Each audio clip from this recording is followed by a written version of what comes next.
morning. So Sunday morning, 10 o'clock in the morning, and then here we are outside.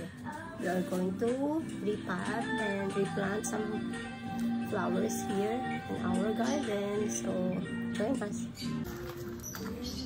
Some of our aloe veras here, and also we cut some of the bougainvillea because they already grew, and yeah, have lots of babies there. So we try to remove them, and then because there are lots of flowers, actually that's why you keep cutting them to grow and to bloom more flowers. And then we also want to repot some of the snake plants. They are growing so much. Hindi, may mga bulaklak na dun ta, oh. Yung ano, oh, itong snake plant, oh. Ang ganda. Ayan. Anong pangalan bulaklak na yan? Pero maganda siya for indoor, no?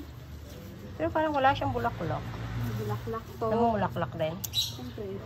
Okay. Bulaklak na parang kasi ano. madami na siya puti. masyado. Yung puti na parang ganun, oh. Ah, oh, yeah. Parang ano din. Na may ganun. Ano, ano din? Basta may something na ganun. Na pulang, parang ano, yung parang heart shape. Merong ganun din, no? Na heart shape na puti. Yung may pula nga rin, ang ganda, no? Yan na pala yan? Yeah. Parang gabi din siya. Look at that. I like the shade of red. Yan, oh. Ganda siya.